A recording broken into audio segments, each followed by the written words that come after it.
श्री गुरुर्ब्रह्मा गुरुर्विष्णू गुरुर्देवो महेश्वरा गुरुर् साक्षात् परब्रह्म तस्मै श्री गुरवे नमः। ब्रह्मानंदं परमसुखदं केवलं ज्ञानमूर्तिं द्वन्द्वातीतं गगनसदृशं तत्त्वमस्याधिलक्ष्यम् एकं नित्यं विमलमचलं सर्वधी साक्षिभूतं भावातीतं त्रिगुणं रहितं सद्गुरुं तं नमामि। कैलास राणा शिवचंद्रमौळी फणींद्रमाथा मुकुटी झळाळी कारुण्य सिंधू भवदुःखहारी तुझवीन शंभो मज कोण तारी। महायोग पीठे तटे भीमरथ्यां वरं कुंडलिकाय दातुं मुनिन्द्रे समागत्तिष्ठं तमानन्दकन्दं परब्रह्मलिंगं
गंगा करू प्रथम नमन, दुसरे चरण संतांची त्यांचे कृपादानी कथेचा विस्तारू, बाबाजी सद्गुरु दास तुका, वचन ऐका कमळापती, वचन ऐका कमळापती, माझी रंकाची विनंती, कर जोडितो कथे काळी, आपण असावे जवळी, विठ्ठल विठ्ठल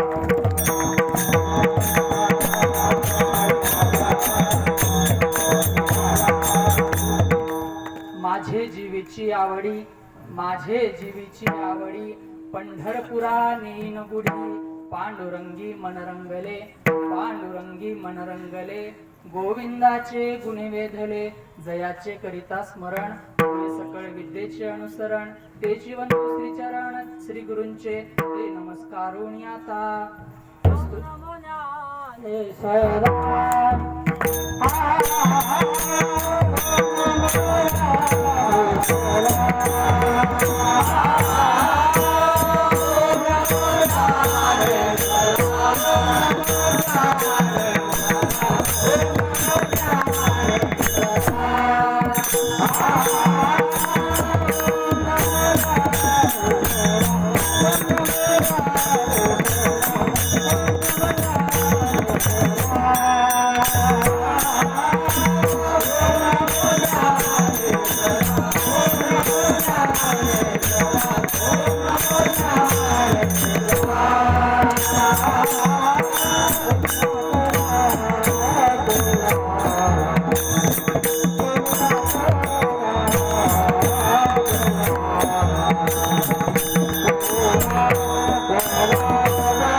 ओम नमो ज्ञानेश्वरा, करुणा करा दयाळा, तुम सामग्र लाधलो, पावन झालो चराचरी.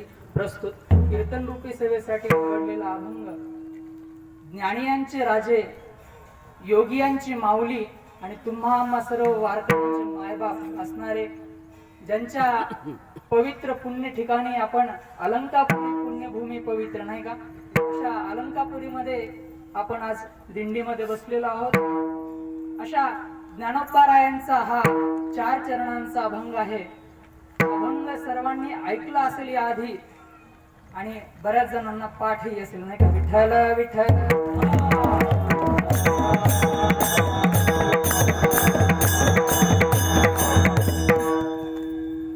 प्रस्तुत अभंगामध्ये माऊली ज्ञानोबाराय स्वतःची आवड मानतात. मला काय आवडतं ते ज्ञानोबाराय सांगतात. पहा, या अभंगाच्या चिंतनाकडे आपल्याला जायचंच आहे, पण त्याआधी थोडासा परिहार द्यायचा झाला तर तो असा की दरवर्षीप्रमाणे यंदाही श्री क्षेत्र वझूर, रामेश्वर देवस्थान वझूर इथली ही आपली दिंडी हिचं 5वं वर्ष आणि आपण सर्वजण रामेश्वराला घेऊन माऊलींसोबत पंढरपूरला निघालो नाही का. गेल्या वर्षी पण मी म्हटलं होतं की हे फक्त 4थं वर्ष नाहीये रामेश्वराचं, तसं हे फक्त 5वं वर्ष नाही रामेश्वराचं. तर ते कोण आहेत? देवादिदेव महादेव आहेत. पंढरीचे जर पहिले कोणी वारकरी असतील तर ते कोण आहेत? महादेव आहेत महाराज. काय झालं ऐका आता थोडीशी कथा. पंढरपूरला विठेवर पांडुरंग उभे राहिले. पुंडलिकाच्या सांगण्यानुसार वगैरे आपल्या सर्वांना माहिती आहे कथा. पंढरपूरला पांडुरंग परमात्मा विटेवर उभे राहिले, कटेवर हात देऊन उभे राहिले आणि त्यांचं हे जे सुंदर असं मनमोहन रूप आहे ना, ते पाहण्यासाठी सर्वजण पंढरपूरमध्ये गर्दी करायला लागले. सर्व देवी देवता साधू संत सर्वजण पंढरपूर कडे निघाले बरं का. आणि हीच लगबग कैलासात सुद्धा चालू होती बरं. देवादिदेव महादेव लगबगीनं पंढरपूरकडे निघायला लागले. तेवढ्यात मागून आवाज आला, धनी कुठे चाललात? कोणाचा आवाज असेल? पार्वती आईचा बरं का. पार्वती आईने आवाज दिला, कुठे चाललात? आता बायकोला कुठे खोटं बोलता येत असते का महाराज. सांगितलं असं असं आहे, पंढरपूरला चाललोय. तर पार्वती आईने सांगितलं, एकटे जाता? मला पण घेऊन चला. 2 जण निघाले. तेवढ्यात मागून आवाज आला, पप्पा कुठे निघाले? गणपती बाप्पांचा आवाज बरं का. गणपती बाप्पा म्हणले, मला पण घेऊन चला. बरं चला आता 3 जण निघाले. कसे निघाले? नंदीवर बसून निघाले. पंढरपूरकडे निघाले. असा बाहेरूनच पंढरपूरचा तो सोहळा दिसत होता महाराज, आषाढी वारीचा. एवढा मोठा गर्दा बघितला की पार्वती आईने सांगितलं, मला काही एवढ्या गर्दीत येणं शक्य नाही. पंढरपूरच्या बाहेर एका तळ्याच्या ठिकाणी पार्वती आई थांबल्या. तिथं आजही पार्वती आईचं मंदिर आहे. बर, आता नंदी, त्याच्यावर महादेव आणि गणपती बाप्पा 3 जण निघाले. पंढरपूरकडे निघाले. मारुतीरायाच्या मंदिरासमोर आले. आपल्याला माहित आहे पंढरपूरला गेलो एक मारुतीरायांचं मंदिर लागतं. दर्शन पांडुरंगाकडे जाताना आपण आधी तिथे जातो. त्या ठिकाणी गेल्यानंतर वारकऱ्यांनी, आता वारकऱ्यांच्या पुढे कोणाचं काय कळते का महाराज? वारकऱ्या पुढे कोणाची शक्ती नाही बरं का. वारकऱ्यांनी आवाज दिला, काय हो बाबा म्हणे, एवढी मोठी गर्दी आणि त्याच्यात आपला नंदी कुठे घुसवता? बर, मग नंदीला म्हणले, नंदी तू काय कर, मारुतीरायासमोर थांब. आजही तिथं मारुतीच्या पुढे नंदी आहे. जगभरात एकच असं मंदिर आहे महाराज जिथं मारुतीराया पुढे नंदी, एरवी फक्त महादेवा पुढे असतो. बर, नंदीला तिथं थांबवलं. गणपती बाप्पाला कडेवर घेऊन महादेव निघाले. महादरवाजावर आले आणि गणपती बाप्पाला सांगितलं, तुम्ही काय करा, गणपती बाप्पा महादरवाजावर थांबा. महादरवाजावर आपल्याला गणपती बाप्पांचं मंदिर दिसेल छोटस. गणपती बाप्पाला तिथं बसवलं आणि महादेव पांडुरंग पुढे गेले. आणि पांडुरंगाला एवढा आनंद झाला महाराज महादेवांना समोर पाहून की पांडुरंगानं महादेवाला आपल्या डोक्यावर उचलून घेतलं आनंदाच्या भरात. आजही पहा आपण पांडुरंगाच्या मूर्तीच्या डोक्यावर शिवलिंग आपल्याला दिसेल. विठ्ठल विठ्ठल.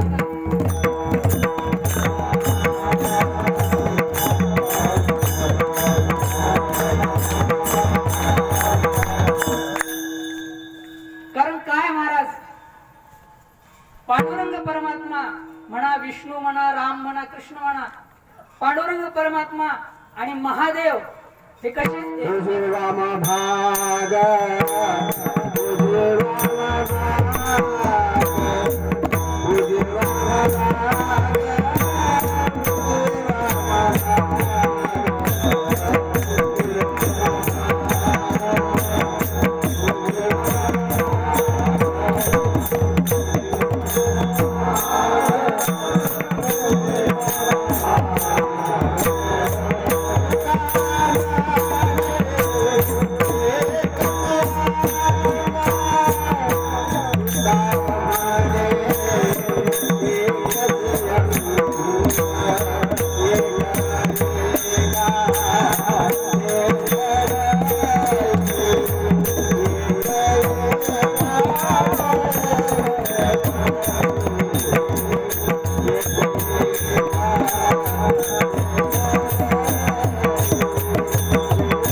म्हणले. तुकोबाराय म्हटले एक शरीराचा उजवा भाग आहे आणि एक शरीराचा डावा भाग आहे. असे म्हणले कोण?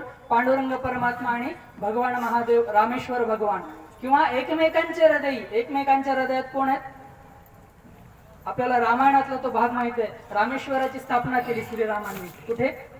सेतुबंध रामेश्वर. आणि तिथं पूजा आटोपली सर्व. आणि नंतर हनुमंतरायांनी विचारलं बरं का, हनुमंतरायांनी रामजींना विचारलं, या देवाचं नाव तुम्ही रामेश्वर काऊन ठेवलं? म्हणले. रामजी म्हणले की जो रामाचा ईश्वर आहे त्याचं नाव काय? रामेश्वर. हा, जो रामाचा ईश्वर आहे त्याचं नाव रामेश्वर. आणि तिकडे कैलास पर्वतावर महादेव आणि पार्वती आई बघत होते हे सर्व रामजींची लीला. पार्वती आईने विचारलं, खरंय का जे रामजी म्हणतात, जो रामाचा ईश्वर आहे त्याला रामेश्वर म्हणायचं का? महादेवजी म्हणले, नाही नाही, आमचे राम खूप उदार आहेत म्हणून असं म्हणाले. परंतु रामेश्वर या शब्दाचा अर्थ असा आहे, ज्याचा ईश्वर राम आहे त्याचं नाव रामेश्वर आहे. विठ्ठला विठ्ठला.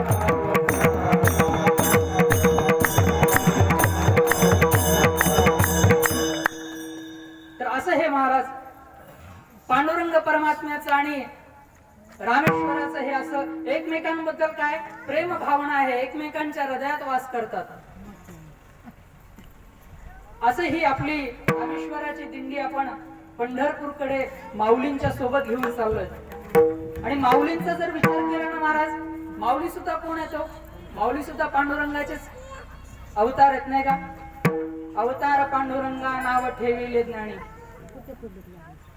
किंवा महाविष्णूचा अवतार सखा माझा ज्ञानेश्वर. ज्ञानोबा आहेत सुद्धा कोण आहेत? पांडुरंगाचेच अवतार आहेत. पहा आपल्या वजूर दिंडीकरांची एवढं सौभाग्य महाराज, किंवा एवढं आपलं कर्म उच्च आहे की आपण महादेवांना आणि पांडुरंग परमात्म्यांची भेट घडवून आणण्याचं काम करतोय बरं का. विठ्ठल विठ्ठल.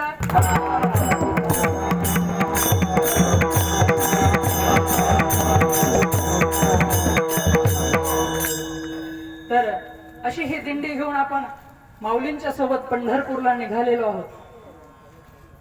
माऊलींचा जर आपण विचार केला ना महाराज, ज्ञानोबारायांचं 22 वर्षाचं जीवन, फक्त 22 वर्षाचं जीवन बरं का. आजकाल 22 वर्षाच्या जीवनामध्ये माणसाला काहीच पत्ता लागत नाही. काय खरं काय खोटं, कसं वागावं कसं वागू नये, याचा हे कशामुळे होतं? संस्काराची कमी कुठंतरी पडत आहे बरं का. समाजातलं वातावरण कुठंतरी तसं आहे महाराज. असू द्या, त्याबद्दल आपल्याला चिंता करायची नाही. परंतु ज्ञानोबारायांचं जर जीवन आपण पाहिलं, अवघं 22 वर्षाचं जीवन महाराज, आणि अगदी परिपूर्ण जीवन बरं का. सगळ्याच अंगाने जर आपण पाहिलं ना, तर माऊलींचं जीवन हे अगदी परिपूर्ण जीवन आहे.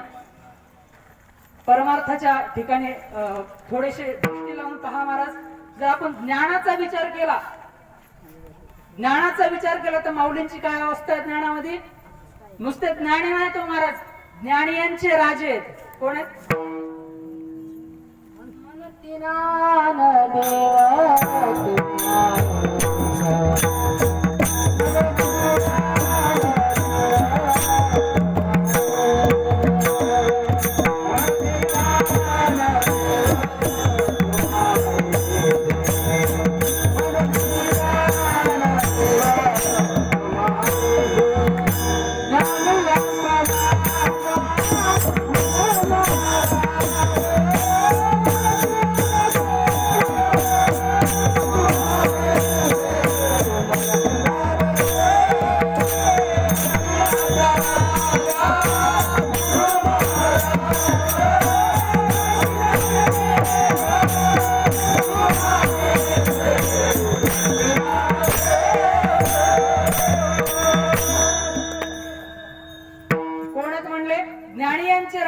म्हणून त्यांना काय म्हणतात? ज्ञानदेव म्हणतात. बरं, ज्ञानाचा विचार करून झाला महाराज, योगाचा विचार करा. ज्ञानदेवरायांना योगियांची माऊली म्हटले नाही का?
बद्दल काय म्हटले? योगियांची माऊली आहेत म्हटले, बरं का? म्हणजे नुसतं श्रेष्ठ योगी आहेत असं नाही म्हटले, योगियांची माऊली. बघा, सर्वश्रेष्ठ आहे बरं का, ज्ञानियांचे राजे, योगियांची माऊली. आता विचार करा, ज्ञानोपारायणच्या अंतःकरणामध्ये दया, करुणा, शांती किती असेल? एक प्रसंग सांगतो महाराज, कारण त्यांना माऊली म्हटलंय ना. माऊली कोणाला म्हणतात महाराज? जी माऊली म्हणजे जी आई आपल्या लेकरांचे अपराध माफ करून त्याला आपल्या पदराखाली घेते, नवे नवे त्याला ती चूक सुधारण्याची संधी देते आणि उंच अशा पदावर त्याला नेऊन ठेवते, त्याला म्हणतात माऊली. ज्ञानोपारायणना ज्ञानी यांचे राजे, योगी यांची माऊली आणि आपल्या सर्वांचे मायबाप म्हटले महाराज. त्यांच्या हृदयात करुणा, दया, शांती किती असेल? एक प्रसंग आहे महाराज, आपल्या सर्वांना चरित्र माहित आहे ज्ञानोपारायणचं. ज्ञानोपारायण निवृत्तीनाथांना मांडे खावेसे वाटले. मांडे बनवण्याचा प्रकार आपल्या सर्वांना माहित आहे. निवृत्तीनाथांना मांडे खायची इच्छा झाली महाराज, आणि मुक्ताबाईंनी पाहिलं की आपल्या मांडे बनवण्याचे सर्व साहित्य तर आहे आपल्या घरामध्ये, परंतु ज्याच्यावर मांडे शेकायचेत ना तो तवा नाहीये. तवा म्हणजे आपल्यासारखा होता का? नाही, खापराचा तवा हो महाराज. खापर, बरं कुठं खापर भेटते का? मुक्ताबाई भिक्षा मागायला गेल्या, परंतु महाराज गावातला जो कर्मठ असा माणूस होता, विसोबा शास्त्री त्याचं नाव, तर विसोबा शास्त्र्यानं काय केलं महाराज? सगळ्या गावात सांगितलं होतं की या ज्ञानोपांना, निवृत्तीनाथांना, सोपानांना, मुक्ताबाईंना भिक्षा कोणीच द्यायची नाही, बरं का? आणि असं हे जीवन जगत असताना मुक्ताबाई भिक्षा मागायला गेल्या, साधं खापर कोणी भेटू दिलं नाही हो महाराज. आता ज्या आळंदीमध्ये गर्दी आपल्याला दिसते ना महाराज, हा ज्ञानोपारायणचं प्रस्थान होते आणि ज्या आळंदीमध्ये आपल्याला गर्दी दिसते ना महाराज, त्या आळंदीमध्ये ज्ञानोपारायणनी भिक्षा मागायला जावं, मुक्ताबाईंनी भिक्षा मागायला जावं, निवृत्तीनाथांनी भिक्षा मागायला जावं, सोपानांनी जावं, आणि जसे भवती भिक्षाम देही असा आवाज आल्याबरोबर त्या घराचे दरवाजे बंद व्हावेत महाराज. तीच आळंदी आहे. मुक्ताबाईंना एक खापर भेटलं नाही महाराज, आणि मुक्ताबाई तशाच रडत रडत घरी आल्या, सिद्धबेटावर आल्या, आणि ज्ञानोपारायणने विचारलं, काय झालं मुक्ता, रडतेस का? झालेला प्रकार सांगितला. निवृत्ती दादाला मांडे खावेसे वाटतात, परंतु मला खापर सुद्धा भेटलं नाही. मग ज्ञानोपारायणनी सांगावं, मुक्ते चिंता करू नको, मांडे बनवण्याची सगळी सिद्धता कर आणि माझ्या पाठीवर मांडे शेक. ज्ञानोपारायणनी योगाग्नी प्रगट केली महाराज स्वतःच्या पाठीवर, आणि मुक्ताबाईंनी ज्ञानोपारायणच्या पाठीवर मांडे भाजायला सुरुवात केली. निवृत्तीनाथाचं जेवण झालं, सोपानांचं जेवण झालं, मुक्ताबाईंची मांडे करणं चालू आहे, बरं का? आणि तेवढ्यात तो विसोबा शास्त्री, त्याने ठरवलं होतं ना यांचं पोट भरू द्यायचं नाही. तो सिद्धबेटावर माऊलींच्या कुटीच्या खिडकीतून पाहत होता हे सर्व, की मुक्ताबाई ज्ञानोपारायणच्या पाठीवर मांडे शकतात. आणि तेवढ्यात ज्ञानोपारायणचं लक्ष गेलं कोणाकडे? विसोबा शास्त्राकडे. ज्ञानोपारायणी आवाज दिला, ओ विसोबा काका आत या. पहा बरं, हा विसोबा शास्त्री कोण माणूस आहे? ज्यांनी विठ्ठल पंतांना, ज्ञानोपारायणच्या आई वडिलांना, विठ्ठल पंतांना आणि रुक्मिणी आईला देहांतर प्रायश्चित घ्यावं लावलं. सिद्धबेटाजवळ आज आपल्याला इंद्रायणी दिसते ना महाराज, त्या इंद्रायणीमध्ये कुठेतरी विठ्ठल पंतांचे आणि रुक्मिणी आईंचा देह तिथं त्यांनी सोडलेला आहे. इंद्रायणीमध्ये देहांतर प्रायश्चित घेतलेलं आहे.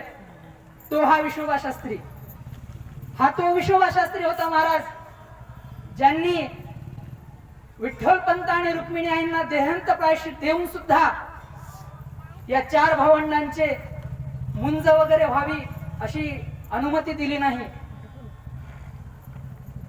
एक वेळेचं पोटभर जेवण त्यांना भेटू नये असं दिनरात जो माणूस प्रयत्न करत होता महाराज, तो हा विसोबा शास्त्री, लक्षात ठेवा. ज्ञानोपारायणने आवाज दिला, ओ विसोबा काका आत या. विसोबा शास्त्री कुटीमध्ये आले आणि तो सर्व प्रकार पाहून महाराज विसोबा शास्त्रीला राहवत नव्हतं. आणि ज्ञानोपारायणनी मुक्ताबाईंना सांगितलं, अगं मुक्ता बघतेस काय, काका आलेत आपल्या घरी, अजून 2-4 मांडे भाज, काकाला जेवू घाल. मुक्ताबाईंनी अजून मांडे भाजले, विसोबा शास्त्राला ताट वाढलं आणि माऊली स्वतःच्या हाताने विश्वभा शास्त्राला जीव घालतात. विश्वभा शास्त्राला राहावलं नाही, डोळ्यातून खळाखळा अश्रू व्हायला लागले महाराज. विश्वभा शास्त्रीने हात जोडले आणि सांगितलं, महाराज अहो तुम्हाला एक वेळचं जेवण भेटू नये म्हणून मी सर्व गावाला धमकी दिली होती की जे कोणी यांना भिक्षा देतील त्यांना सुद्धा वाळीत टाकण्यात येईल. आणि तुम्ही माझ्यावर एवढी करुणा दाखवताय, तुम्ही माझ्यावर एवढी दया करताय, कशामुळे? ज्ञानोबारायाने सांगितलं, काय होते विठ्ठल शास्त्री, विश्वभा शास्त्री, जसा माझ्यामध्ये देव आहे तसा तुमच्यामध्ये पांडुरंग आहेत की? विठ्ठल विठ्ठल.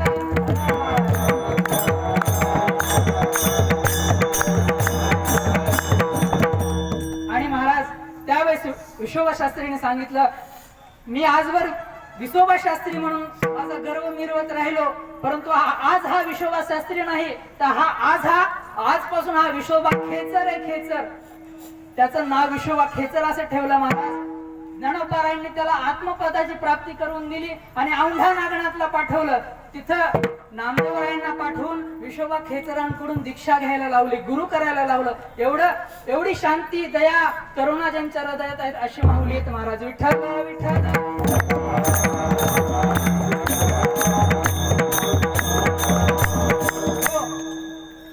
ज्ञानामध्ये श्रेष्ठ ज्ञानियांचे राजे आहेत, योगियांमध्ये श्रेष्ठ आहेत, योगियांची माऊली आहेत. शांती, दया, करुणा एवढी आहे. भक्तीचा विचार करा महाराज, पांडुरंगाविषयी प्रेमाचा विचार करा तर ज्ञानोबारांच्या गवळणी वाचा महाराज. बरं का, ज्ञानोबारांचे विरहिणीचे अभंग वाचा. काय झालं? 16 वर्षाचं वय झालं ज्ञानोबारांचं. लक्ष देऊन ऐका बरं का, 16 वर्षाचं वय झालं. ज्ञानेश्वरी रचून झाली, अमृतानुभव लिहून झाला, चांगदेव महाराजांना चांगदेव पासष्टीमधून उपदेश करून झाला. माऊली ज्ञानोबारायांना असं वाटलं की आता आपलं जीवन संपलं, आता आपले सर्व कार्य संपले. आणि ज्ञानोबारायांनी सर्वांना सांगितलं की मी आता संजीवनी समाधी घेणार आहे. त्यावेळेस मुक्ताई, निवृत्तीनाथ, सोपान काकांनी सांगितलं, ज्ञानदादा तुझं काम झालं रे, परंतु अजून आमचं काम नाही ना झालं, त्याच्यामुळे आमच्यासाठी तरी काही दिवस थांब. इतके दिवस जगासाठी जगलास, आता आमच्यासाठी थोडस जग. त्यावेळेस ज्ञानोबारायांनी ठरवलं आणखीन 6 वर्ष जगायचं, फक्त 2 वर्ष निवृत्ती दादासाठी, 2 वर्ष मुक्ताबाईंसाठी, 2 वर्ष सोपान काकांसाठी. परंतु इथून पुढचं जे जगणं असेल तो ज्ञानदेव म्हणून नसेल तर बाप रखुमादेवी. आपण पहा ज्ञानोबारायांचे काही अभंग ज्ञानदेव म्हणे, काही अभंग बाप रखुमादेवीवर म्हणून. ज्ञानोबारायांनी सांगितलं आता ज्ञानेश्वर नाही राहिला, आता बाप रखुमादेवीवर. आणि तिथून पुढे ज्ञानोबारायांना ओढ लागली की मी कधी पंढरपूरच्या पांडुरंगाला भेटे.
माझे जीवीची आवडी, माझे जीवीची आवडी, पंढरपुरा नेईन गुढी. त्यांचा दोष नाही, अभंग जितका गोड आहे किती वेळ पण म्हणा वाटेल, विठ्ठला विठ्ठला.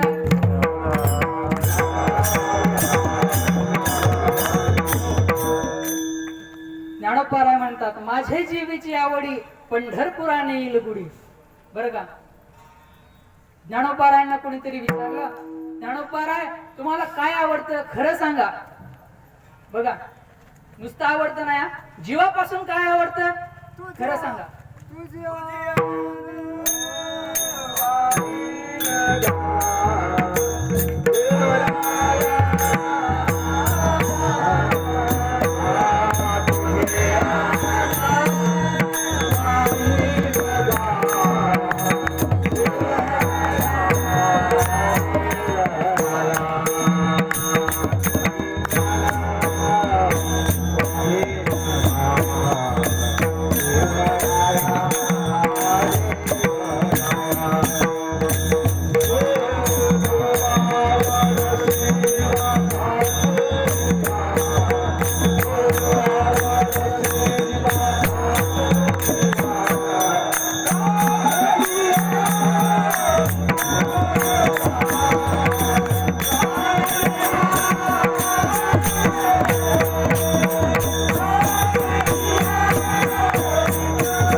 बहु आवडसी जीवापासून. कोण? पांडुरंग. ज्ञानोबारांना विचारलं की तुमच्या खरं सांगा ज्ञानोबा तुम्हाला काय आवडतं. तेव्हा ज्ञानोबा म्हणले माझे जीवीची आवडी, मला जीवापासून काय आवडतं, पंढरपुरा नेईन गुढी. बरं का, आता पहा, प्रत्येकाला वेगवेगळ्या गोष्टी आवडत असतात. बरं का महाराज, प्रत्येकाला वेगवेगळ्या गोष्टी आवडत असतात. काही जणांना संसारात राहून सुद्धा देव आवडतो महाराज, आणि काही जणांना देवापाशी राहून सुद्धा संसार आवडतो, असं बी असते. विठ्ठल विठ्ठल.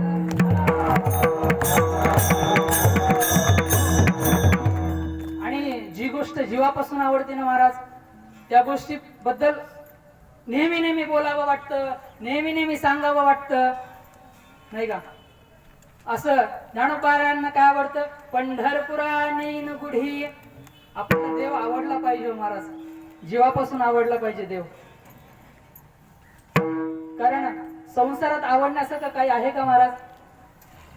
आपण आता नाही म्हणालो, पुन्हा आपण वारी संपल्यानंतर विठ्ठल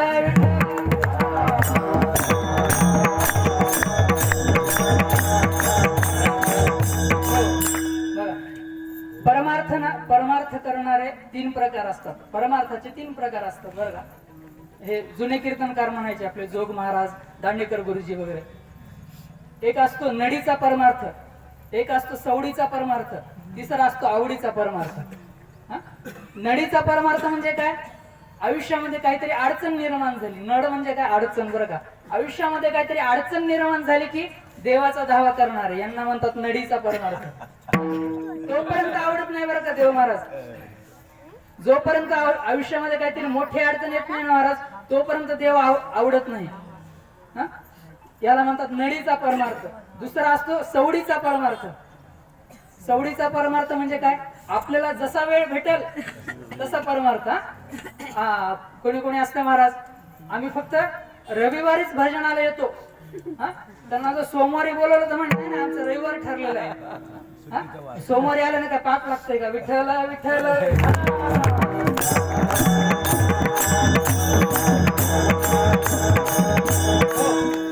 असा हा सवडीचा परमार्थ असतो महाराज. आणि तिसरा असतो आवडीचा परमार्थ. संतांचा परमार्थ, वारकऱ्यांचा परमार्थ, सर्व साधकांचा परमार्थ तुमचा आमचा कसा आहे, आवडीचा परमार्थ आहे. आवडीचा असल्याशिवाय माणूस वारीला येत नाही.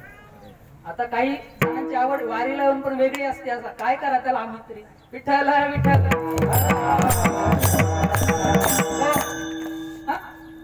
वारीला आलं ना महाराज, कोण आवडलं पाहिजे, देव आवडला पाहिजे. मगाशी तिथं चर्चा चालू होती, मी काय सगळं बोलत नाही, परंतु दिंडीला आलोत ना आपण, कशाची आवड पाहिजे? भगवान नामाची आवड पाहिजे महाराज. आवड देवाची तो ऐकत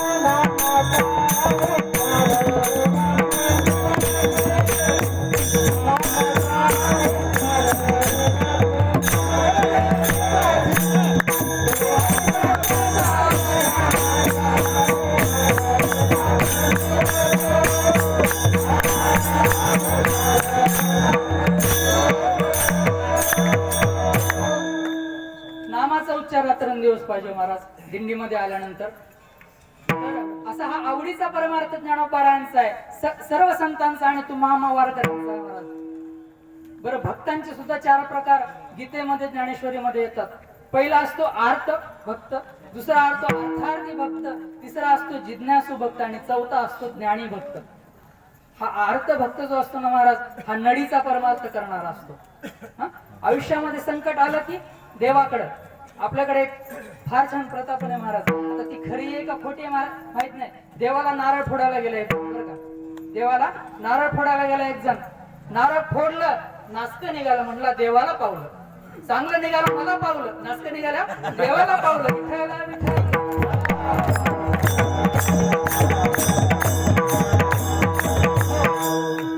असे महाराज आर्त भक्त जे असतात ना महाराज, फक्त संकट काळी त्यांना देवाची आठवण येते.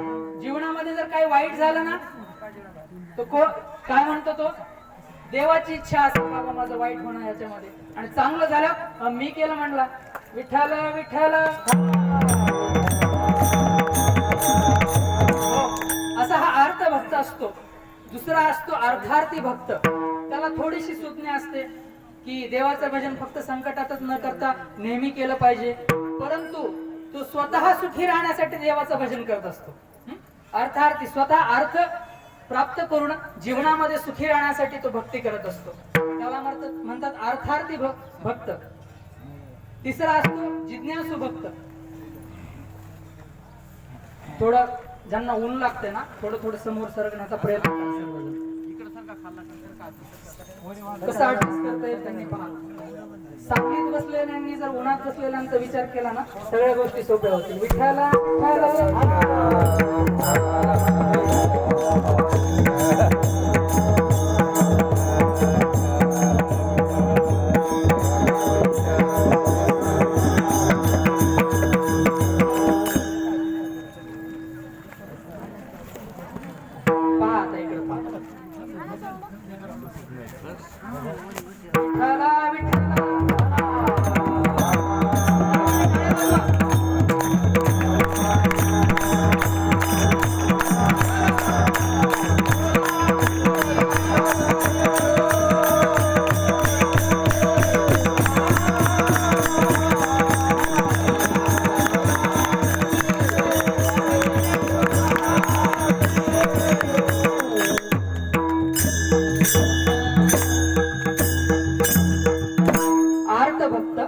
अर्थार्थी भक्त आणि तिसरा असतो जिज्ञासू भक्त. या जिज्ञासू भक्ताला खरंच परमार्थ काय आहे, परमात्मा कोण आहे, मी कोण आहे याचं ज्ञान मिळवण्याची आवड निर्माण झालेली असते. अजून असतो अज्ञानीच, परंतु आवड निर्माण झालेली असते नेमकीच बरं का. आधी अर्थ होता, मग अर्थार्थी झाला, मग जिज्ञासू झाला बरं का. त्याला पांडुरंग परमात्म्याविषयी आवड असते, परंतु स्वतःला अज्ञानी मानतो. तो स्वतःला कोणीतरी दीनहीन मानतो आणि पांडुरंग माझ्यावर कृपा करेल काही मी उधार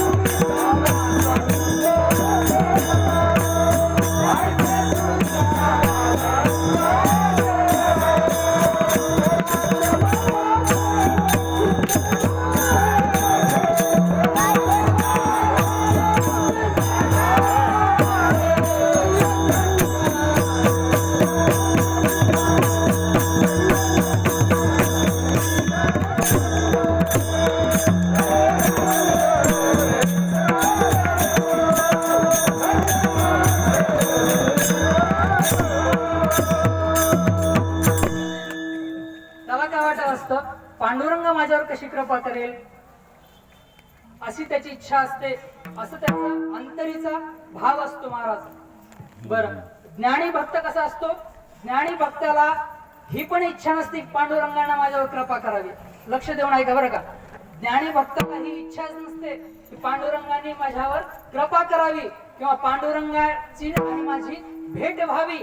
ही ज्ञानी भक्ताला इच्छा नसते, कारण तो त्याला ज्ञान झालेलं असतं. त्याला हे ज्ञान झालेलं असतं की मम एवांशो जीवलोके जीवभूत सनातन. मी कोणाचा अंश आहे? पांडुरंगाचाच अंश आहे. माझ्यात आणि पांडुरंगामध्ये काहीही भेद नाही असं ज्याला ज्ञान झालंय तो कोण असतो? ज्ञानी भक्त असतो. आणि ज्ञानोपारायणी हे जे आहे ना, हे गीतेमध्ये या ठिकाणी या 4 भक्तांची हे सांगितले, प्रकार सांगितले. त्या ठिकाणी ज्ञानोपार असं म्हणतात, हे जे अर्थार्थी हे 2 भक्त असतात. हे कसे भक्त असतात? ज्ञानोपारायणी शब्द वापरला, झोंबे. देवाला फक्त झोंबतात ते.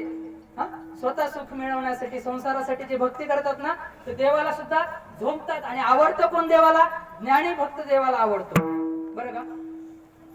आणि हे जे ज्ञानोपारायण जे अभंगामध्ये म्हणतात की माझे जीवीची आवडी पंढरपुराने येईल गुढी. ज्ञानोपारायण इच्छा आहे की नाही पंढरपूरला जाण्याची? ज्ञानोपारायण इच्छा आहे की नाही पांडुरंगाला भेटण्याची? मग ज्ञानोपाराय ज्ञानी नाहीत का? असंही नाही महाराज. कारण हे जे ज्ञानोपारायणचं प्रेम आहे त्याला म्हणतात ज्ञानोत्तर प्रेम लक्षणा भक्ती. विठ्ठल विठ्ठल.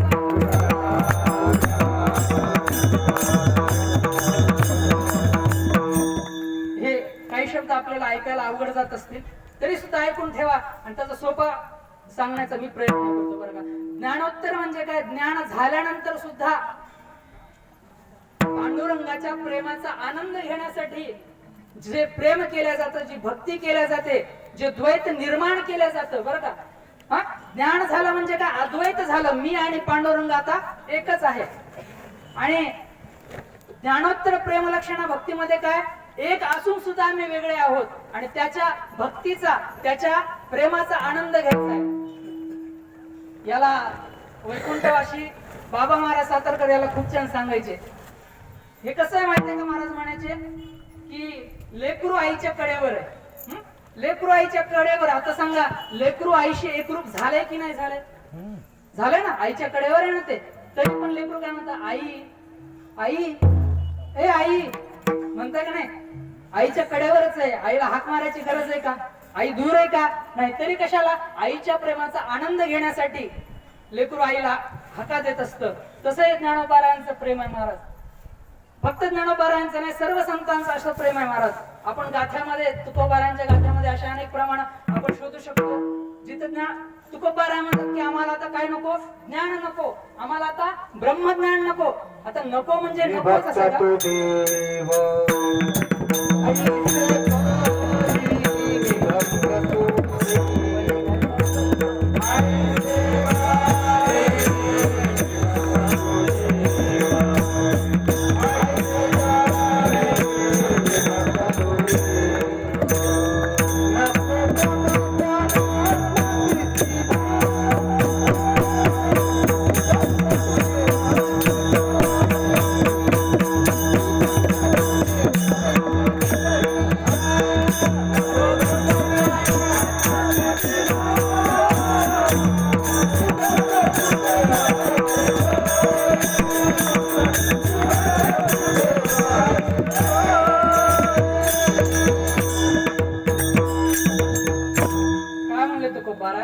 ब्रह्मज्ञान नको म्हणले, मी भक्त आणि तू देव, असं काहीतरी करा ज्याच्यामुळे काय होईल? आम्हाला प्रेमाचा आनंद उठवता येईल महाराज. म्हणजे तुकोबारायांना ज्ञान आवडत नाही का?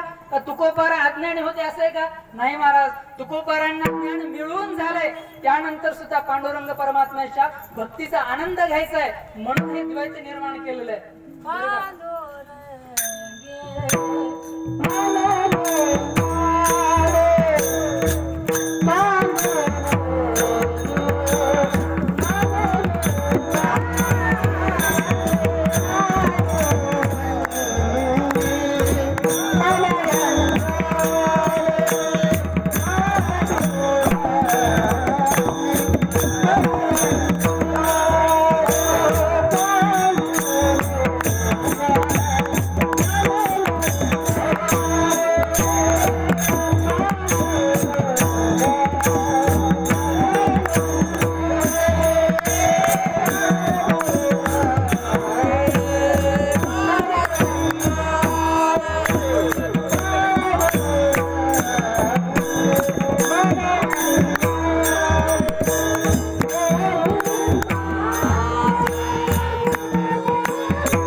मन रंगले गोविंदाचे गुणी वेधले, हे दुसरं ज्ञान आहे बरं का महाराज. हे ज्ञान झाल्यानंतरची भक्ती आहे. मी अजून महाराज पहिल्या चरणाच्या पहिल्याच ओळीवर बोलतो. विठ्ठल विठ्ठल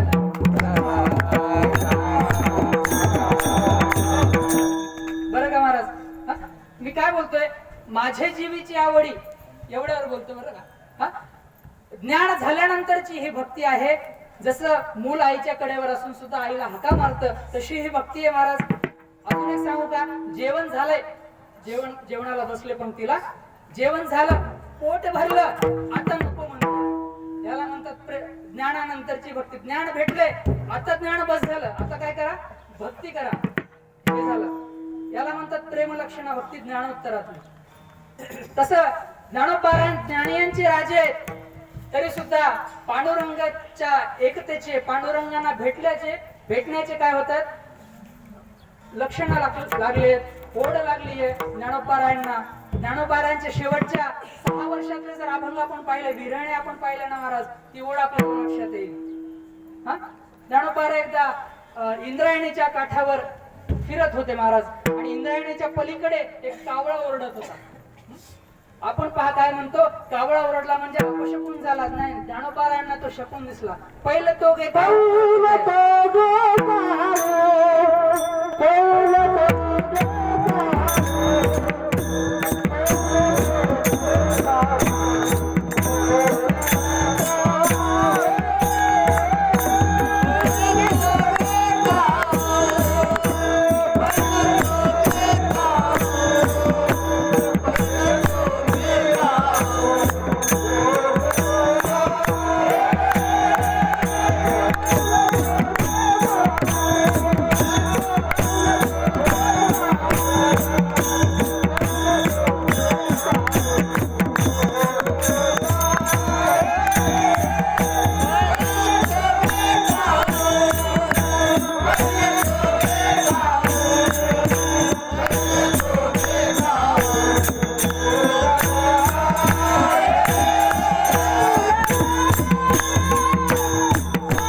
दिंडीमध्ये आहोत बरं का. हा, आपल्याला पंढरपूर पर्यंत जायस्तो अनेक अनुभव येतील बरं का. अनेक अनुभव येतील आपल्याला पंढरपूर पर्यंत जायस्तो. कधी जर कावळा दिसला ना काव करताना, ज्ञानोपारायणचे शब्द आठवा महाराज, एवढा आनंद येईल ना आपल्याला. बैल तो गे काऊ करता हे, पलीकडे कावळा काव करत होता महाराज, आणि ज्ञानोपारायण असं वाटलं, सगुण गे सांगता हे. मला जस का तो शगुन सांगतोय की पांडुरंगाची भेट होईल, पांडुरंग परमात्म्याची भेट होईल, असं शगुन सांगतोय. ज्ञानोपारायणचं प्रेम पहा पांडुरंगाविषयी. ज्या कावळ्याला आपण अपशकुन म्हणतो ना, ज्ञानोपारायण तो शकून दिसतोय. ज्ञानोपारायण त्याला म्हणतात, उड आता उड, पांडुरंगापर्यंत माझा संदेश नेऊन पोहोचव. मी काय करेल, तुझ्या सोन्याला, तुझ्या पायाला सोन्याने मडवील. आता कावळ्याचे पाय केवढे, त्याला सोन्यानं मडवत, आणि ते सापडत तरी कावळा, पण नाही. प्रेम एवढं महान आहे महाराज. ज्ञानोपारायण त्याला म्हणतात, उड उड, पांडुरंगाला जाऊन माझा संदेश पोहोचव. पाहुणे पंढरीराव घरा काही येते, पाहुणे पंढरीराय घरा सवय येते. ज्ञानोपारायणना असं वाटलं महाराज, कावळ्याच्या रूपानं पंढरीनाथच आपल्या घरी आलाय. आणि त्याला म्हणतात दही भाताची उंडी लावीन तुझे तोंडी. विठ्ठला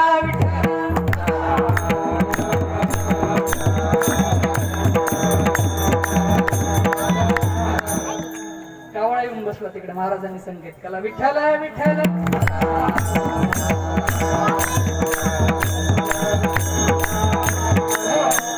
एवढं प्रेम महाराज ज्ञानोबारायांचं बरं का. आणि या विठ्ठलाच्या शिवाय जगणं म्हणजे कसं आहे. ज्ञानोबा दुसऱ्या विरहिणीत म्हणतात महाराज, पौर्णिमेचे चांदणे क्षणोक्षणा होऊ नये तैसे माझे जीने एका विठ्ठल विठ्ठल. पौर्णिमेला काय असतं महाराज, चंद्र पूर्ण कलांनी युक्त असतो, पूर्ण गोलाकार असा चंद्र असतो. आणि जसा पौर्णिमेकडून अमावस्येकडे एक एक दिवस जाईल, एक एक क्षण जाईल ना, तसा तसा तो चंद्र लहान लहान लहान होऊन अमावस्येच्या ठिकाणी पूर्ण काळोख असतं. तसं ज्ञानोबाराय म्हणतात, पौर्णिमेचे चांदणे क्षणक्षणा होय उणे तैसे माझे जीने एका विठ्ठले विना. विठ्ठलाचे विना जगायचं तरी कसं महाराज. जसा तो चंद्र कमी कमी होत जाईल ना, तसं माझं जीवन कमी कमी होत जाईल. अशी ज्ञानोबारायांची भक्ती आहे महाराज. म्हणून ज्ञानोबारा म्हणतात, माझ्या जीवीची आवडी. काय आवडतं ज्ञानोबारायांना, पंढरपुरा नेईन गुढी. आता पंढरपुरालाच का जायचं, कारण महाराज या भूतलावर सर्वात श्रेष्ठ असं क्षेत्र कोणतं असेल तर ते पंढरपूर क्षेत्र आहे. सर्वात श्रेष्ठ असं तीर्थ कुठलं असेल तर ती चंद्रभागा आहे. आयशी चंद्रभागा, आयशी चंद्रभागा, आयशी चंद्रभागा. सोडा आयशी चंद्रभागा, आयशी भीमातीर, आयशी चंद्रभागा.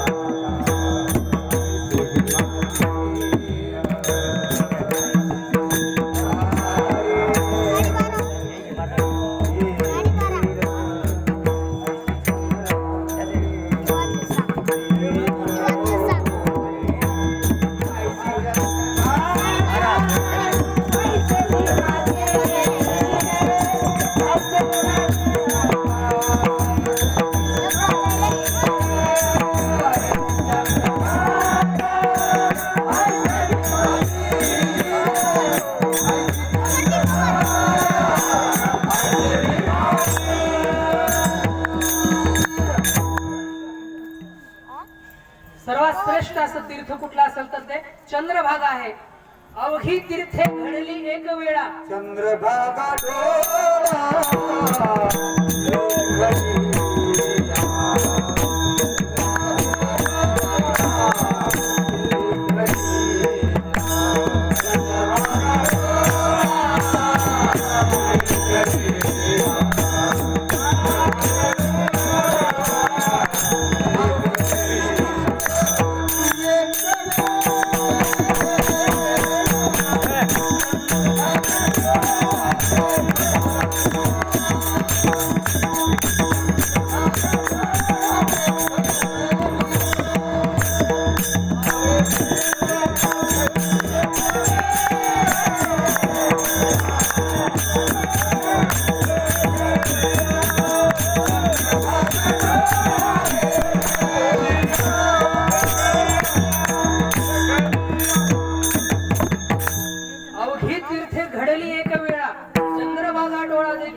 बरं का महाराज.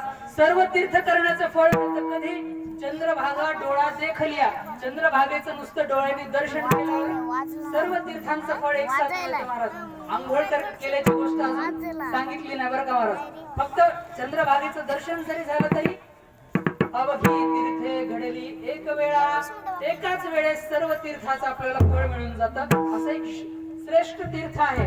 बर, सर्वात श्रेष्ठ असं देव कोणता आहे, पांडुरंग असा सर्वात श्रेष्ठ देव आहे. का आहे महाराज, ऐका. ज्या वेळेस पांडुरंग परमात्मा विठेवर उभे राहिले ना महाराज, पुंडलिकाने विचारलं, भगवंता कसा उभा राहिलास? ते म्हटला, मी जसा गोकुळात उभा राहिलो होतो तसाच उभा राहिलो. कसा? एक पाय सरळ केला, एक पाय वाकडा केला. हे कशासाठी? पुंडलिकाचं आणि देवाचं बोलणं चाललंय बरं का.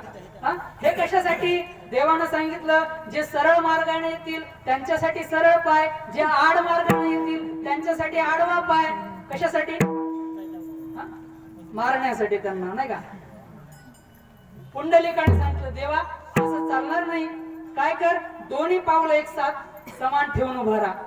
समचरण दृष्टी विटेवरी साजे, नाही का. बर, आता डोळे कसे आहेत? डोळे कसे आहेत पुंडलिकाने विचारलं. तर पुंडलिक आई वडिलांची सेवा करू लागली, नाही का. त्याला दिसत नव्हतं पुंडलिकाला की देव कसा उभा राहिलाय. हा, हे दृश्य डोळ्यासमोर आणा. बरं, तुझे डोळे कसे आहेत? डोळे बाबा सरळ आहेत माझे.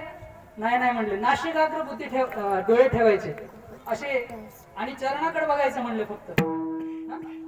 नाकाच्या सरळ बघायचं आणि पायापाशी बघायचं, म्हणजे जो पायावर डोकं ठेवेल तोच तुला दिसला पाहिजे. बर बरं, हात कसे आहेत?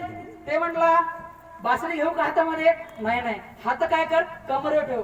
कारण पुंडलिकाला वाटलं पाय सरळ करायला लावले, आता हातानं मारेल ते एखाद्याला. पुंडलिक काय म्हणला?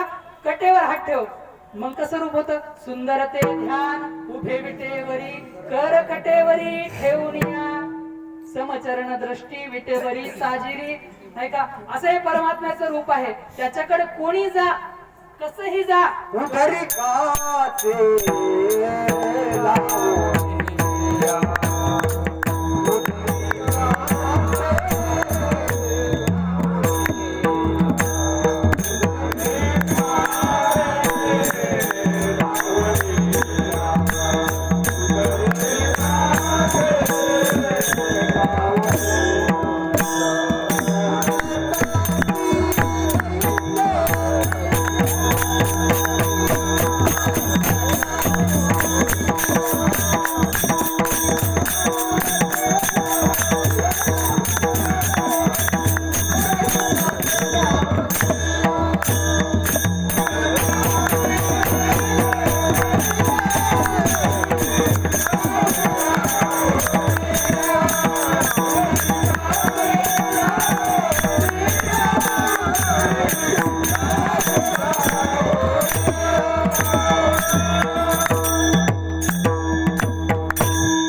पुण्यवंत आला काय, पापी आला काय, तो काय करतो? सर्वांचा उद्धार करतो. असा हा पांडुरंग परमात्मा आहे. म्हणून कुठे नेईल म्हणले गुढी? पंढरपुरा नेईल गुढी. बरं काय नेईल? पांडुरंगी मनरंगाले,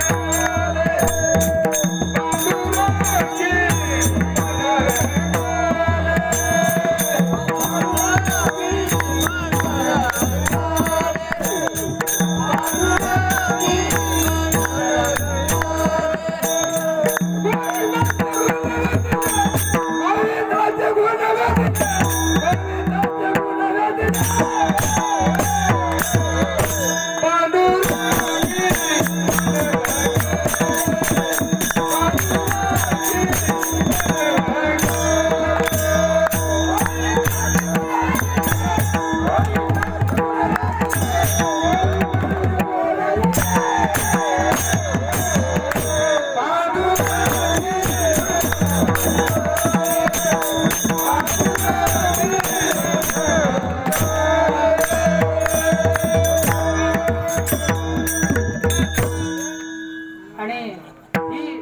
पंढरपूरला नेत असताना ज्ञानोबारांची अंतकरणाची अवस्था कशी आहे?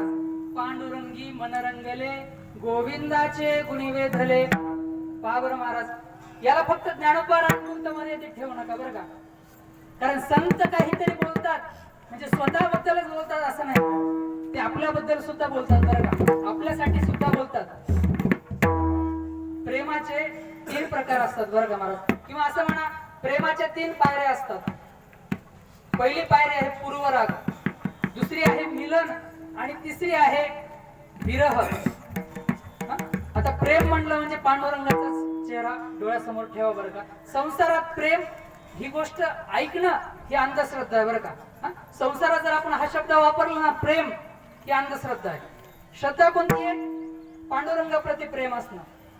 प्रेमाच्या 3 अवस्था असतात. एक पूर्वराग असतो, एक असतो मिलन आणि तिसरं असतं विरह. आपण गेल्या वर्षी पंढरपूरला गेलो होतो बघा. कोण कोण गेलो होतो? हातवरी करा जरा. गेल्या वर्षी कोण कोण गेलं होतं पंढरपूरला? मी नव्हतो गेलो, मी हात खाली करतो. हा.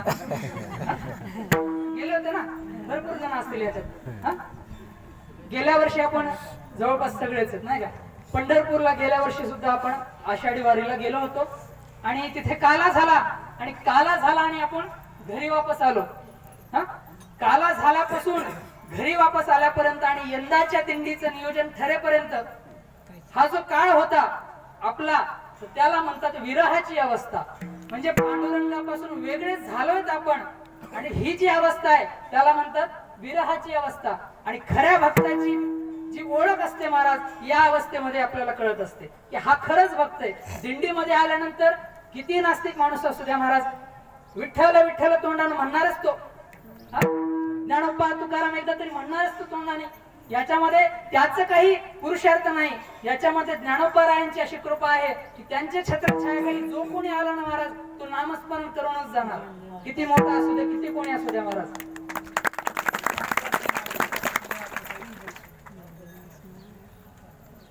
इथं आपल्याला काही करावं लागतं का? नाही. सगळं ज्ञानोबाराय आणि रामेश्वर भगवान आपल्याकडून करून घेणार आहे. खरी भक्ताची जी ओळख असते महाराज ही विरह अवस्थेत असते. आणि खऱ्या भक्ताचं महाराज विरह अवस्थेमध्ये पांडुरंगाविषयी प्रेम वाढत जातं महाराज. जसं ज्ञानोबारायांचं वाढलं ना तसं. जसं गोकुळामध्ये गोपिकांचं जसं प्रेम वाढलं ना महाराज तसं अशी ही विरह अवस्था असते महाराज. आणि गोपिकांनी तर सांगितलं दलितम मधुरम चलितम मधुरम. दलित म्हणजे वेगळं राहणं बरं का. या पांडुरंग परमात्म्यापासून वेगळं राहणं सुद्धा एक खूप आवडीची गोष्ट आहे महाराज. खूप मधुर अशी गोष्ट आहे. आपण गेल्या वर्षी पंढरपूरला गेलो होतो, घरी गेलो आणि ही जी आपली अवस्था होती महाराज ही कशी होती? विरहाची अवस्था होती. आणि जसं आपल्याला कळलं आता या वर्षी वारीला जायचंय, जसं आपलं फिक्स झालं महाराज तेव्हापासून आपली अवस्था कशी होती महाराज? प्रत्येकाची अशी अवस्था होती महाराज. कळलं आता आपल्याला वारीला जायचं 1 महिन्यापूर्वी, कधी 1 महिना 1.5 महिना म्हणा, सगळ्यांना कळलं आपल्याला वारीला जायचंय. ठरलं आपलं की आपली अवस्था कशी होती? पांडुरंगी मन रंगले गोविंदाचे गुढी वेधले. खरं सांगा महाराज, खरं सगळ्यांनी सांगा, अशी अवस्था होती का नाही? वारीला जायचंय म्हणजे ज्याला जायचं नाही त्याला पण अरे मला यावेळेस वारीला जमणार नाही, मला जमणार नाही. मन रंगलं होतं का नाही पांडुरंगाच्या रंगामध्ये? ज्ञानोबार आपल्याबद्दल सुद्धा हे बोलतात महाराज. आणि हे जे पहिल्या चरणामध्ये ज्ञानोबारांनी पताक गुढी म्हटलं ना, गुढी म्हणजे पताका, आपण ही पताका बघतोय. त्या पताकाचा रंग कसा आहे? भगवा रंग आहे, थोडा थोडा अग्नीसारखा रंग आहे. तर हा निशाणा आहे महाराज की आपल्या जीवनामध्ये भक्तिरूपी अग्नी, आपल्या जीवनामध्ये वैराग्य रूपी अग्नी कधी विझली नाही पाहिजे अशी प्रार्थना पांडुरंगाकडे करायची आहे. म्हणून हा पताका आपण घेऊन जात असतो महाराज. विठ्ठला विठ्ठला.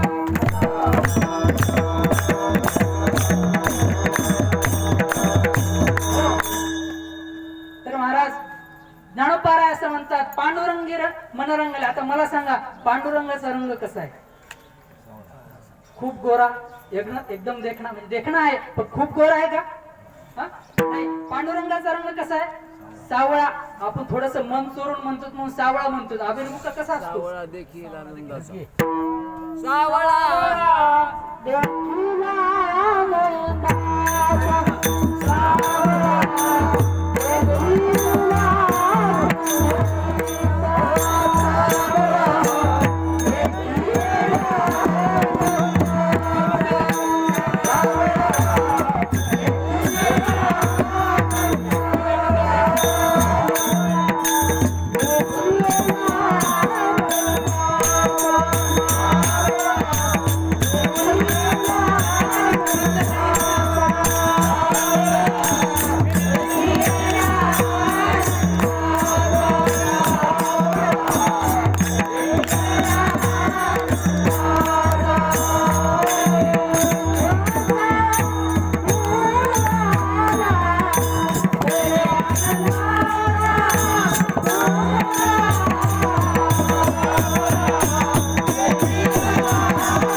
किंवा काळाच म्हणा ना, कशाला मन चोरता नाही का, काळाच म्हणून टाका, जाऊ द्या. अभिमुख कसा असतो, काळा असतो.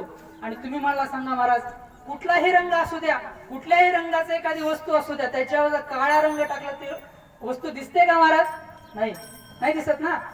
ज्ञानोबारायाने हा संकेत केला महाराज. पांडुरंगी मन रंगले म्हणजे नेमकं काय झालं महाराज? आपल्या जीवनामध्ये ज्या काही विषय वासना आहेत, जी काही काम, क्रोध, मोह, मद, मत्सर हे जे विषय आहेत, त्या विषयाची निवृत्ती झाली आहे आणि आपल्या चित्तावर कोणाचा रंग आलाय? पांडुरंगाचा रंग आलाय. म्हणून पांडुरंगी मन रंगले, गोविंदाचे गुणी वेधले. आता गोविंद हा शब्द वापरला, का वापरला?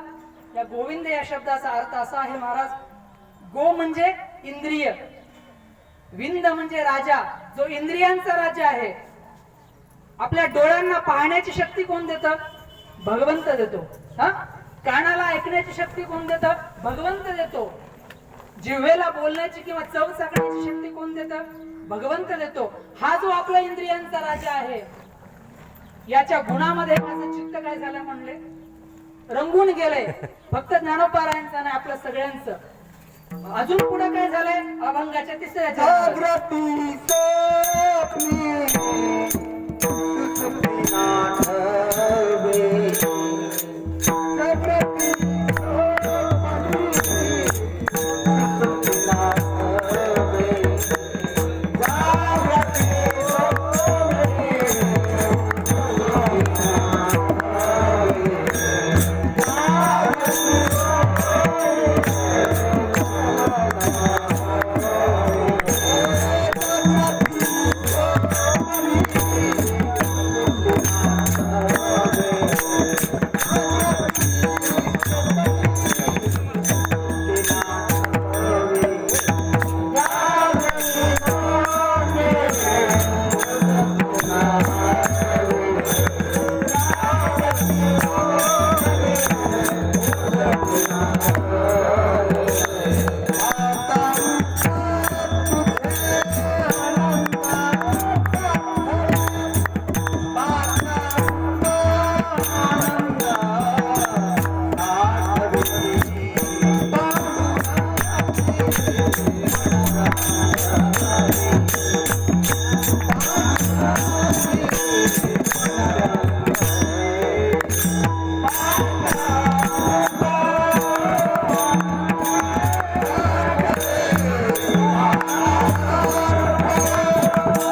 सुषुप्ती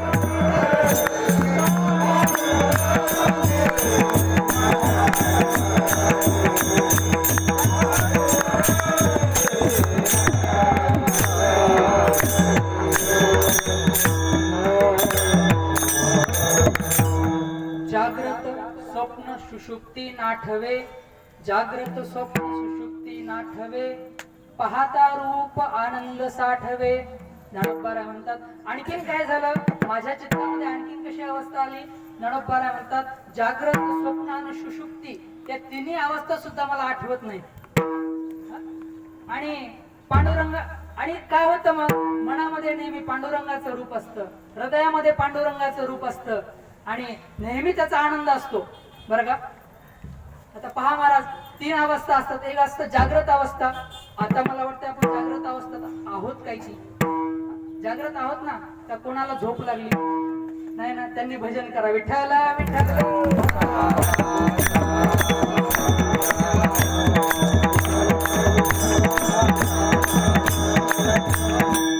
जागृत, स्वप्न आणि सुषुप्ती.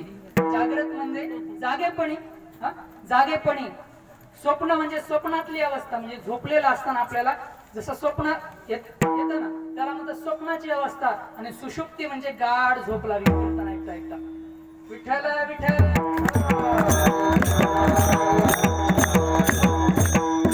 या तिन्ही अवस्थांमध्ये अशा भक्ताचं, पांडुरंगाचं चिंतन चालू असतं भक्ताच्या हृदयामध्ये.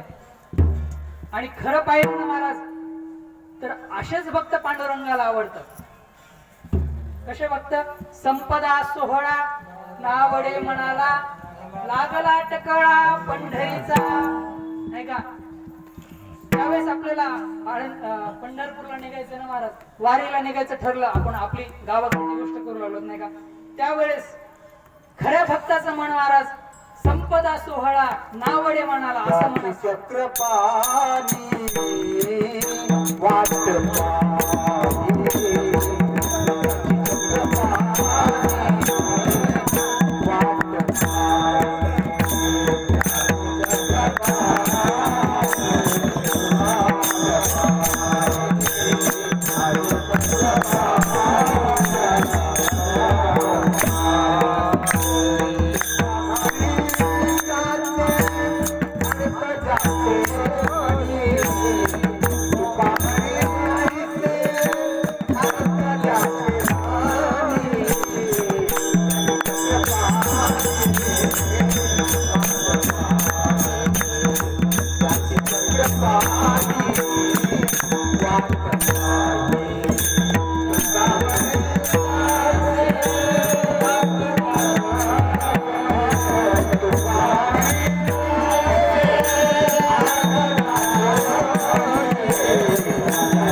तुकोबारा म्हणले, ज्याच्या मनामध्ये अशी अर्थ आहे, कशी अर्थ, संपदा सोहळा नाठवे नावडे मनाला, लागला टकाळा पंढरीचा. तुकोबारा म्हणतात अशाच लोकांची चक्रपाणी वाट पाहतो. कोणाची? ज्यांना हे आवडत नाही, ज्यांना संसार नाही आवडत. संसारात अर्थ ज्याचे म्हणी, तुका म्हणे ऐसे अर्थ ज्याचे म्हणी, त्याची चक्रपाणी वाट पाहे, त्यांचीच भगवंत पांडुरंग परमात्मा वाट पाहत असतो. बरं का महाराज, असा भक्त संसारामध्ये सुद्धा कसा राहतो महाराज, असोनी संसारे जिभे वेदू करी वेदशास्त्र भारी बाह्य सदा. संसारात असून सुद्धा जो देवाचं प्रेमानं भजन करतो, अशा भक्तांची पांडुरंग परमात्मा वाट पाहतात. आता त्याला काही कारण असतो, पंढरपूरला येणं होईल न होईल. आपल्या सर्वांना नारायण तीर्थ स्वामी यांचं नाव माहिती आहे, गुरुवारी नारायण तीर्थ स्वामी यांचं नाव माहिती आहे. त्यांचं जीवनचरित्र कुठं असं लिहिलेलं नाहीये, परंतु जुन्या माणसांकडून जे ऐकायला येतं ना महाराज, मी थोडासा त्यांचा प्रसंग सांगतो या ह्याच्यावर. ते मूळचे आपल्या गावचे नव्हते बरं का, हा, कोल्हापूर वगैरे त्या साईडचे. ते तीर्थक्षेत्राची निवड करत करत, तीर्थक्षेत्र पाहत पाहत श्री क्षेत्र रामेश्वर देवस्थान वजूर या ठिकाणी आले. त्यांना सद्गुरू सुद्धा भेटले. तिथं सद्गुरूंनी त्यांना साधना सांगितली आणि ते वजूर गावामध्ये राहायला लागले. एक वेळ ते पंढरपूरच्या वारीला गेले. संन्यासाची दीक्षा घेतलेली होते. एक वेळ काय झालं, पंढरपूरच्या वारीला गेले, परंतु त्या वारीमध्ये पंढरपूरला गेल्यानंतर त्यांच्या गावाकडची माणसं त्यांना दिसली. त्यांनी असा विचार केला, जर ही आपल्याला माणसं भेटली तर ही परत संसारात नेतील, परत पांडुरंगाचा वियोग होईल, म्हणून आपण काय करूयात, यानंतर पंढरपूरला यायचंच नाही असं त्यांनी ठरवलं बरं का. आणि पांडुरंगाचं दर्शन घेतलं. ते सावळं मनोहर असं रूप पाहिलं पांडुरंगाचं, आणि ते आता मनात असं होतं महाराज की हे रूप पाहण्यासाठी नेहमी नेहमी यावं. परंतु संन्यास धर्मानुसार त्यांनी ठरवलं की यायचं नाही परत. परंतु मनात अशी भावना होती की हे रूप पाहण्यासाठी नेहमी नेहमी पंढरपूरला यावं लागेल. इतका पांडुरंगाशी एकरूप झाले महाराज की स्वतःच्या डोळ्यांमधून हृदयामध्ये पांडुरंगाची मूर्ती साठवली आणि परत गावाकडे आले, वझूरला आले. आणि काय करायचे, दिवसभर पांडुरंगाचं चिंतन असायचं, रात्री झोपताना सुद्धा त्याचं चिंतन करत करत, नामस्मरण करत करत झोपी जायचे.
असं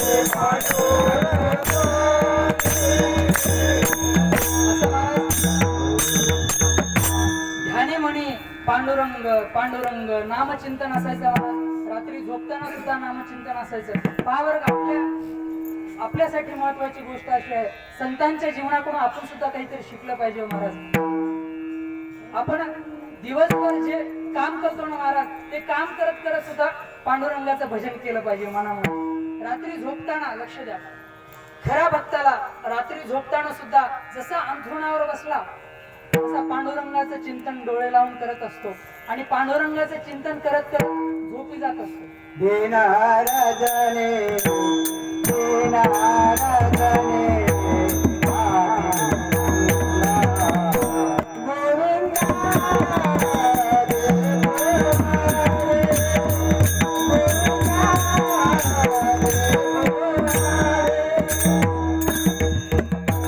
दिनरजनी हाच धंदा गोविंदाचे पोवाडे.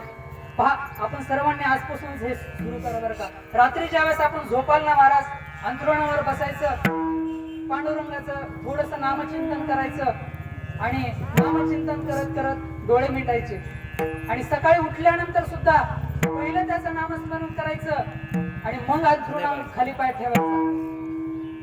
ज्याला उठल्या उठल्या पांडुरंगाचं नाम सहज मुखाला येईल ना महाराज, त्यानं असं समजायचं की रात्रभर आपलं नामचिंतनात वेळ गेला. रात्रीची जी 6-7 घंट्याची जी झोप असेल ना महाराज, ती सुद्धा तुमची भक्तीमध्ये मोजल्या जाईल. तर असं नारायण तीर्थ स्वामी एक दिवस महाराज रात्री झोपताना भगवंताचं नामचिंतन करत करत झोपी गेले आणि स्वप्न पडलं महाराज. स्वप्नामध्ये पांडुरंग परमात्मा स्वप्नात आला आणि पांडुरंग परमात्म्याचा साक्षात्कार झाला नारायण तीर्थ स्वामींना. विठ्ठल विठ्ठल.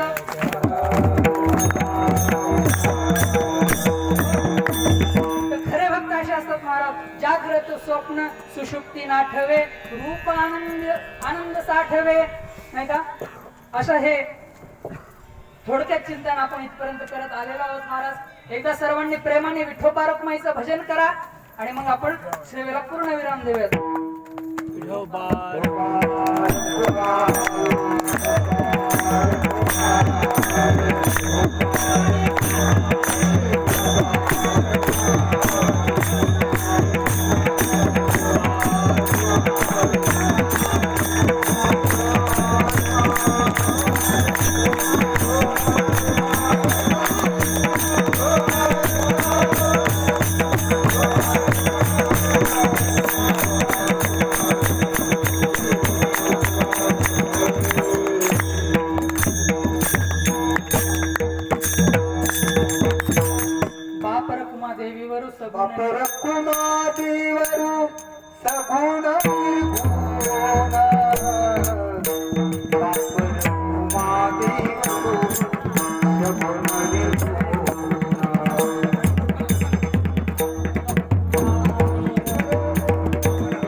चुकीचं बोलला गेला असेल महाराज तर आपण सर्वांनी मला क्षमा करावी, कारण आपल्या सर्वांचा अधिकार मोठा आहे.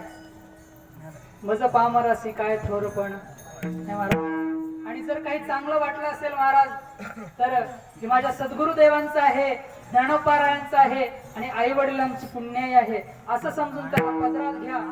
आपल्या सर्वांची वारी सुखरूप व्हावी अशी पांडुरंगाचरणी, रामेश्वरांचरणी आणि ज्ञानोपारांचरणी प्रार्थना करतो आणि सेवेला पूर्ण विराम देतो. ज्ञानेश्वर